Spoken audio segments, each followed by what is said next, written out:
6, 2017. I'm meteorologist Jay Carsons. I'm student meteorologist Megan Berry. And here we are as we're one day closer to the potential impacts of Hurricane Irma here on campus. And we had some thunderstorm activity today, unlike we've had around here the last couple of days, completely unrelated, but making for a little bit of a noisy lunchtime commute. Yeah, we did have some rain today. We're going to hopefully get a little bit better weather later on in the week, some sun peeking through, but definitely tracking that hurricane. That's everyone's priority right now. Yeah, exactly. It wouldn't be Wednesday, though, without a cold front coming through. So in the meantime, we're going to be seeing some pretty nice weather for the next few days, and we're going to have an update for you guys as to what's going on in terms of Saturday's football game between FSU and Louisiana Monroe. But again, we're going to have that right after you go out for your overview in just a little bit. Are you going to be going to that game, Jake? Absolutely. It's going to be a little bit earlier. That's what we'll say for now. Just going to tease it for another couple of minutes or so. But I went to all the games last year. I got to get out there again this year. Always got to go support our team for sure. Exactly. It's going to be a good season. Exactly. Who are we playing on Saturday? It's going to be Louisiana Monroe, Sun Belt Conference, one of the smaller programs in FBS. Of course, need a little bit of a breather game after last weekend's game against Alabama. We gave it all we got. Absolutely. It was a good game. Always a good season. We're going to go ahead and take a look at what's going on with current weather, just give an overview of some weather we can expect this week. I'll be out at the wall talking a little bit about that, so we're going to hopefully see some nicer temperatures. Absolutely, and I think it's your time to go out there and get things started with our overview real quick. Definitely, yes. I'm going to go out there right now.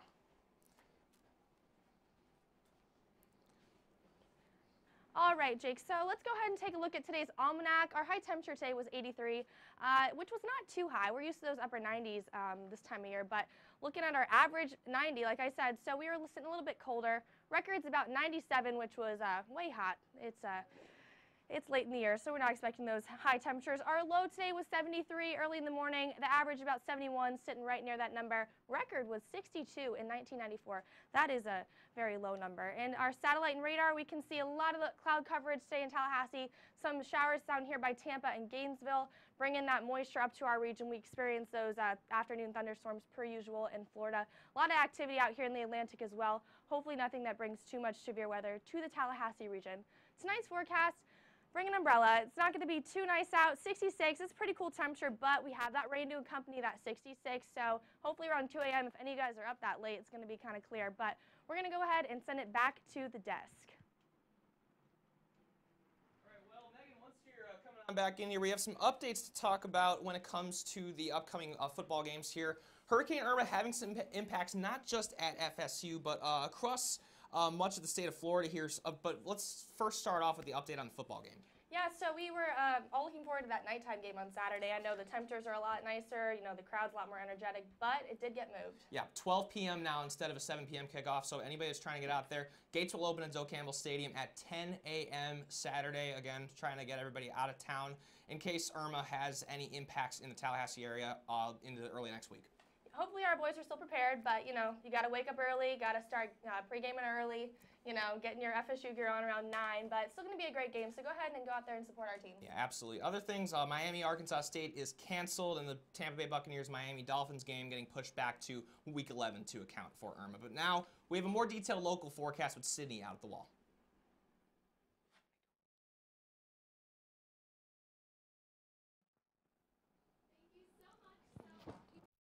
To actually be bringing it back on in to our current temperature in Tallahassee. Now, if you were outside at all today, you did notice that rain that we had today was it was coming down at some points. I was definitely wet in one or two of my classes. So right now in Tallahassee, though, that rain has subsided with mostly cloudy skies, 79 degrees, really cooling off as we get into our night because of this frontal passage that we had in our area. Current temperatures around the region all cooler than what we're used to, 79 in a few areas. Wilma, we're seeing 85, and that's the hottest spot on the map. So for this time of year, that is very cool. Now, our dew points are also lowering from this frontal passage, 69 in Marianna. Wow, that is a very good dew point to see at this time of year. 76 in Tallahassee, so we're still seeing those oppressive dew points in our area, but Marianna is seeing some relief from what they are used to. Now, looking into our satellite and radar, we do see this the cloud cover and some moisture making its way northeast over the Gainesville, Jacksonville area. Now, our specific area, Tallahassee, did see that earlier today from those showers that I was talking about, but as we make our way into the night, things are cooling off with just a few showers later on. Now, this is a good view. The regional setup with the front moving overhead and the dry, warm air making its way in behind that front. Now, as for tonight, showers are possible throughout the night, but those chances are really lowering at 7, clearing up 75 degrees at 10 p.m. And tonight, those winds will be super calm with that pleasant temperature of 73 degrees. Now, 66 degrees for tonight with that 20% chance of rain. Now, earlier today, we were seeing chances up to 80%, so that is some relief from this rain.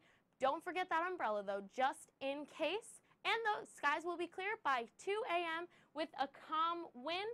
As for tomorrow, 86 degrees, so we are going to see that heat come back with sunny skies, clear and sunny. There will be a little mix of sun and clouds, but those winds will stick around at 10 to 15 miles per hour.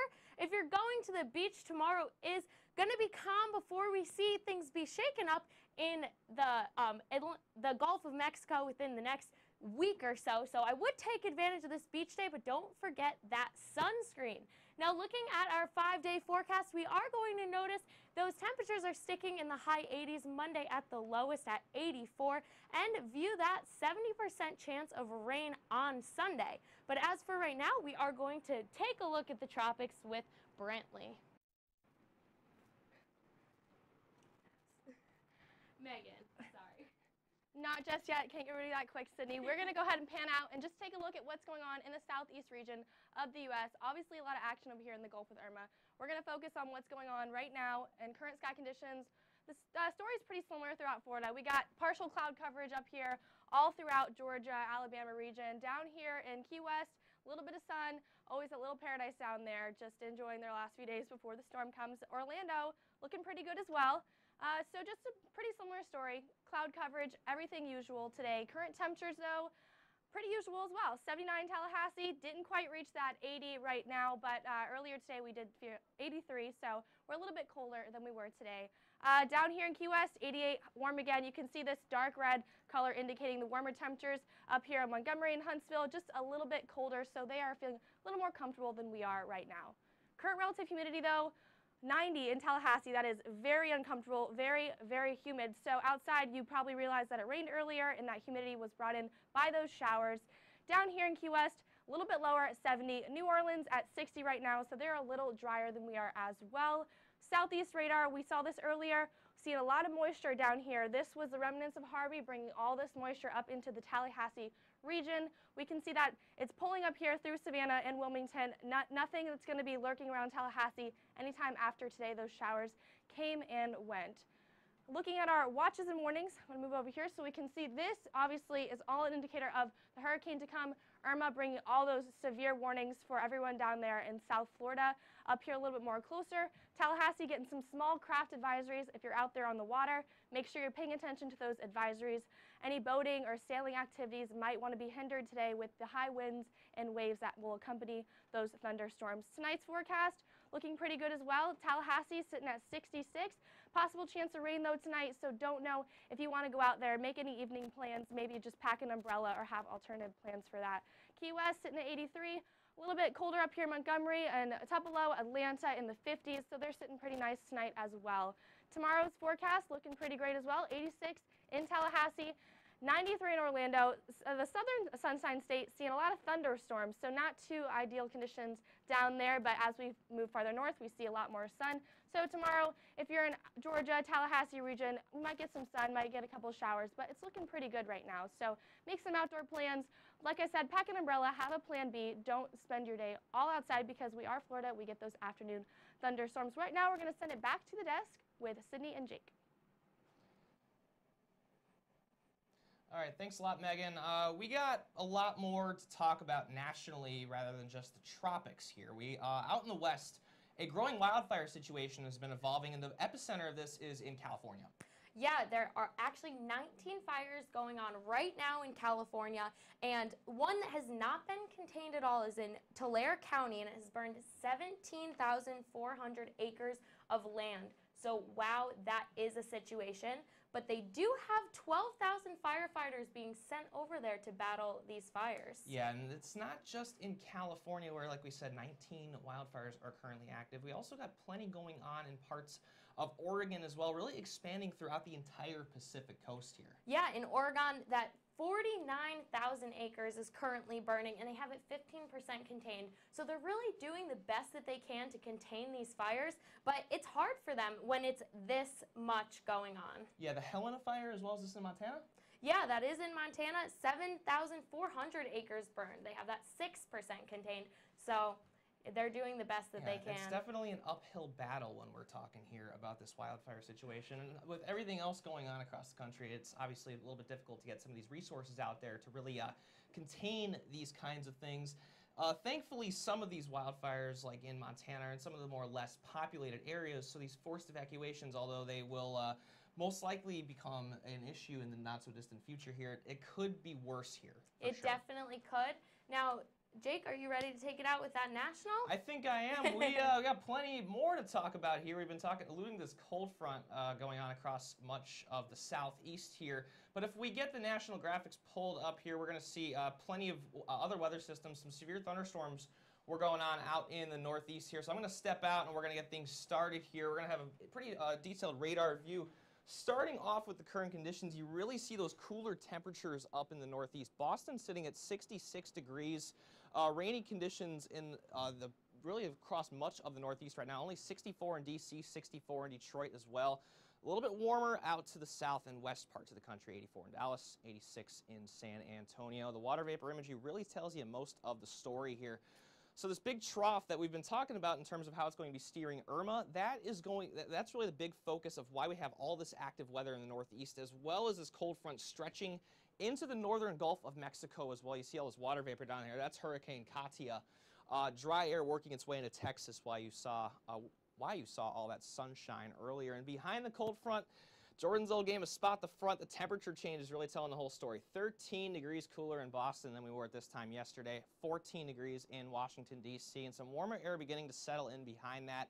It's 11 degrees warmer in Denver. That's currently the warm anomaly that we have right now. And here is our lovely surface map. High pressure really settling in over the center parts of the country. All of our friends out there in Norman, Oklahoma got to be loving that, although it might be a little bit gusty out there at times. Some light showers over the Great Lakes right now. Nothing too severe out there. But like we've been saying, we had some severe weather yesterday and early on this morning when it comes to the northeast. So we had this pretty strong band of rain really stretching down all the way from the southeast up through New England, even into parts of eastern Canada here. So this is really a national scale weather system. And let's look at the radar view of Irma here. We have the radar down in San Juan, Puerto Rico. And something that you really notice here is it always looks like it tends to be weaker on the east side of the storm here when the radar is off to the west. You have this attenuation basically when the radar signal tends to weaken when it gets picked up by all this intense rain. So generally with this storm, we've had the more intense rain actually on the east side. So keep that in mind, of course, as Irma begins its northwestward march potentially towards the United States. Let's look at the national watches, warnings, and advisories. That wildfire situation really being shown by the red flag warnings all over northern California and most of Oregon, including parts of Idaho as well. Airport delays, obviously travel is a big concern down in South Florida. New York City experiencing some delays as well, about 20 minutes there. So we look at tonight's forecast. Things are going to be cooling down here. 50s across much of the country, some 60s, and of course South Florida down. 79 degrees in Miami. We look at tomorrow, and that cooler air still settling in the northern Great Lakes. 64 degrees with rainy conditions over in Detroit. But now Sydney's got a little bit more at the desk. Thanks, Jake. So although all eyes have been on Irma for the past week, since we first found out about the intensification of Irma becoming a hurricane, there are two other hurricanes in the Atlantic Basin right now. So we have Hurricane Jose, which is a Category 1 hurricane. Current winds are 70 miles an hour for Hurricane Jose, and it is 1,000 miles east of the Antilles, but It is moving northwest at a pace of 15 to 20 miles an hour, so we are keeping an eye on Jose just to be sure in case it does take a similar path to Irma. And Jose is expected to be at least a Category 2 by the time of landfall. We also have Katia, which is a Category 1. Tropical Depression 13 formed into Katia yesterday in the Gulf of Mexico, just east of Mexico. But as for right now, we are going to take it back out to the tropics to get a little bit more about the situation at hand with Brantley.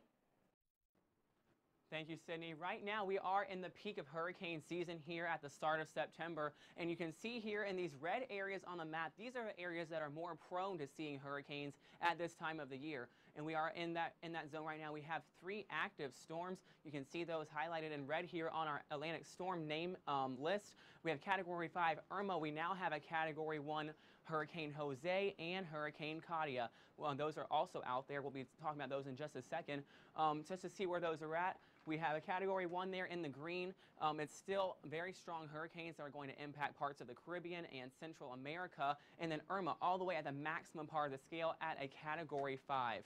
Our overview here of the Atlantic satellite, we can see Irma taking the big picture there just there next to the Lesser Antilles. We also have over here in the southwestern Gulf of Mexico, Hurricane Katia. That's expected to move into Mexico and not pose much of a threat for the United States. And then we also have over here Hurricane Jose that is about to move kind of in the same track as Irma, kind of following in its path there. We're going to be tracking that one there in just a second. And over here off of Africa, we do see a few more, organized or disorganized, the thunderstorms coming off the coast. Nothing to watch right now, but we will be keeping an eye on those as they move farther into the Atlantic. Now we take a close look here at the infrared satellite of major Hurricane Irma. We can see this arrow here showing us where it's going to go. You can see that eye wall there, very well developed on the map. The eye wall has gone through a few replacement cycles, and now those replacement cycles have started to slow down now that it's gotten a lot bigger. But we are keeping an eye on this storm, and currently 185-mile-per-hour winds as it heads towards South Florida. Major Hurricane Irma also has a very defined eye wall here on the radar. You can see this on the Puerto Rico radar, showing a lot of thunderstorm activity there for the northern parts of the island. The storm moved through St. Martin and Barbuda earlier today. We also are going to see that our satellite and radar, we have this cold front that just moved through, and we can still see Katia down there in the southwestern Gulf on the map. And now we're going to take it over to the lab with Jake. Brantley, well, we're trying to get some connectivity here between my computer and the monitor, but for now we're going to enjoy this pretty picture of Doe Campbell Stadium. What we're going to be talking about, yesterday I outlined the track uncertainty and really what goes into that when it comes to Irma, but now we need to look at the interaction between Irma and newly formed Hurricane Jose out in the open Atlantic. Something that you're going to notice when Brantley was just talking about with the track of Jose, it's actually in a very similar path to what Hurricane Irma has been going through here just north of the Leeward Islands. So obviously that's going to be a big concern for us. What's really curious here is the fact that Jose is still forecast to strengthen into a major hurricane here, particularly a Category 3, despite going on the same track. What you tend to see when a hurricane passes over an area is it really mixes the upper ocean and pulls out some of this cooler water from 200-300 meters down below the ocean surface. And what that does is really cool those sea surface temperatures, which is one of the big things that we want to focus on when it comes to forecasting hurricane intensity here. So it really goes to show you just how warm these oceans really are. Some of the water is getting to 30 degrees Celsius, which typically you want to have water temperatures of about 80 degrees Fahrenheit, 26 Celsius to really generate any kind of hurricanes. Something that you're also going to notice here is the wind fields that these hurricanes create around them, the sort of counterclockwise cyclonic flow, as we call it. These two hurricanes, when they're going to be interacting here, Irma, off to the northwest of Jose when it potentially approaches the United States or recurves out to sea here, is going to kind of put Jose in a bit of a holding pattern, which is really, really interesting to see here. You don't really see this too much, especially out in the open Atlantic waters where these storms want to eventually move northwestward and then do this sort of recurve process before they turn into extratropical cyclones. But what's going to be happening here is Jose is going to be pulling essentially what Nicole did last year, that Category 4 storm that impacted Bermuda right after Hurricane Matthew, and essentially just sort of stalling out until Irma's influence really fades away here. And at that point is when we're going to need to start watching Jose. We're not expecting it to be too much of an issue for the United States, but this track is going to be one of the more unusual ones we see this hurricane season. So for now, we're going to go back over to the wall, and Sydney's got a look around the state of Florida. Thanks, Jake. Now, currently around the state of Florida, we are seeing some cloudy skies as we go up the peninsula. Orlando at 84 with a full sun, but them and Key West at 88 are the only two places that are seeing that full sunshine. As for Jacksonville, Tallahassee, and Pensacola, they're all sitting in the high 70s, Pensacola in the 80s with those cloudy skies. Now, as for dew points, you really can, this does show what's behind the front and what's in front of the front. So Tallahassee has the higher dew point, and Pensacola already had that frontal passage happen with the lower dew point at 62 degrees. Now, as we go down Florida, West Palm, Fort Myers, and Miami all seeing high 70s along with Key West. So it is oppressive as we go down that peninsula, but you can see on the water vapor that there is moisture in the upper levels. Now, it is really juicy to our west, and it's going to be making its way across the peninsula as some of it already has, and that is why we're seeing that cloud cover and moisture. Now, Pensacola seeing the dry air behind the front. If you look at the loop, now this is Wednesday at 6 p.m. They're seeing those dry conditions behind the front. Now, current winds, Pensacola is seeing those northerly winds as they had the frontal passage already happen. Tallahassee, mild winds, but it is coming in from the south. As for the rest of Florida, those winds are going to be variable, nothing making it over 13 miles an hour. Fort Myers with the highest wind at 13 miles per hour. Now, satellite and radar, look at this, making its way northeast off of Tampa and moving across Orlando. That is just going to be some showers and some cloud cover making its way across. Now, looking in the Gulf of Mexico, it does seem like there is going to be clouds and moisture to come as well. So for places such as Jacksonville, Tampa, and Orlando, rain is in the forecast for those areas. Now, tonight we will be seeing Tallahassee at 66, Pensacola 63, so we're going to receive some relief tonight. Those 60s will feel awesome for us here in Tallahassee. Jacksonville 67. Now, as we make our way down the peninsula, they're going to be having a typical night in September in the high 70s. Tampa 77, Fort Myers 76, Orlando 75. Now, as we make our way more south, we're going to notice Key West down there at 83 degrees. As for tomorrow, wow, Jacksonville, Tallahassee, and Pensacola across the north part of Florida will be seeing sun. Now, as we make our way south, Orlando, West Palm, and Miami, not so much. But as for right now, we are going to be taking it over to Megan to zoom back in on a look at Tallahassee. All right, thank you very much, Sydney. We got some nice weather going on. Current conditions, it's mostly cloudy, but it's 79, so, you know, we're not sitting too hot. Dew point 76, which is pretty high, but comfortable for us Floridians who are used to a lot higher. Humidity is 90% though, so, you know, you feel that rain that came in earlier. Make sure if you have curly hair, you bring in the hairspray or the hairbrush, because humidity, you know, does to our hair. Today's high temperatures, though, we see a lot of red in the region, meaning upper 80s, lower 80s here in Tallahassee. At 86, Apalachicola 87. Sea breeze not cooling them off too much today, so high temperatures were pretty high today. Local dew point looking pretty good as well. St. Mark's, we got nothing going on right there right now, but Tallahassee's to 76, as I said, so pretty humid. Carabel 76, just like Tallahassee. Apalachicola 74 down by the water. Mariana and Bainbridge getting a little bit cooler with 73 and 69. Current winds, not much going on. 4 miles an hour for St. Mark's, 6 for Tallahassee. Nothing going on in Quincy right now, so no wind there. Bainbridge getting 9 from the north, Mariana 9 from the northwest. So not too much wind action going on in the Big Bend region right now. As we know, that's expected to change within the next week or so, so just enjoy those calm conditions outside today. Current winds looking pretty good. Satellite and radar, a lot of activity going on down here near Perry. We saw those thunderstorms that pass through, causing us to get wet on our way to class today. But Tallahassee right now, just little pop-up showers. Nothing that's going to be affecting the region too much today. And we're moving on into tonight's forecast. Like I said, pack that umbrella. Make some plans because we're sitting at 66 tonight, which is pretty pleasant. It's a nice embrace to fall. We're going to be seeing those lower temperatures as we move on later in the year, but tonight just getting to 66. 20% chance of rain, only a 5-mile-an-hour wind. So if those storms do come, make sure you're prepared. It's Florida. We don't want to get soaking wet when we're trying to have a good night. Thursday's forecast.